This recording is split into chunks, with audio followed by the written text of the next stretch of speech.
প্রধান উপদেষ্টা, আপনার একটা কথা বলবো, আমরা আগেও বলেছি এই সরকারের সকল উপদেষ্টার এক পা অন্য দেশে, বিপদ হইলে ভাইকে যাবে, কিন্তু আমরা দৃঢ়ভাবে বিশ্বাস করি আপনি ভাগবেন না। এর প্রমাণ, আপনি যদি ভাগতেন পৃথিবীর কোন দেশ আপনারে রাখতে চায় না বলেন?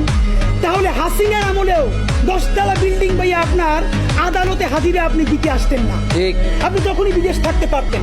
আপনি এই দেশে থাকতে চান বলেই আপনি আসছেন। আমরা বিশ্বাস করতে চাই মাননীয় প্রধান উপদেষ্টা, আপনি বাঁচবেন কয়দিন বলেন? আপনার এত বয়স হয়েছে, বাংলাদেশের গড়ায় উঠতে প্রায় 20 বছর বেশি পাচ্ছেন। আমার বাপের 63 বছর পাচ্ছে, তার চেয়ে আপনি প্রায় 20 বছর বেশি পাচ্ছেন। মাঝে মধ্যে মৃত্যু বেঁচে থাকার চেয়ে অধিক মাননীয় প্রধান উপদেষ্টা।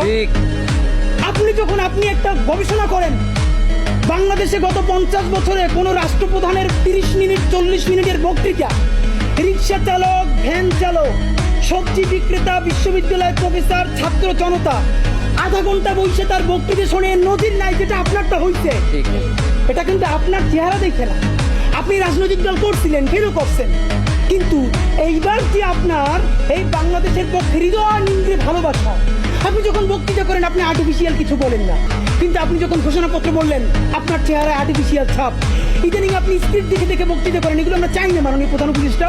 আপনার অন্তরে যা আছে, আপনারা যে বাধ্য করে তার কথা বলে দেন না। আপনারা কি করবে বলেন? আপনারা খুন করবেন। আপনি প্রায় 80 বছর বাঁচছেন, আর কয় বছরই বা বাঁচবেন? আপনি কি খাবেন, কি বাঁচবেন? আপনি বরং যদি আপনার আর্মি মেরে ফেলে, আপনার যদি ভারতীয় আধিপত্যবাদ গুলি করে, আপনাকে যদি হত্যা করা হয়, কিন্তু সেই রক্তের বিনিময়ে যদি আপনি শহীদদের রক্তের বিনিময়ে নতুন বাংলাদেশ গড়ে যেতে পারেন, আগামী 1000 বছর বাংলাদেশের মানুষ নামাজে প্রার্থনায় আপনার জন্য শুধু দোয়া করবে।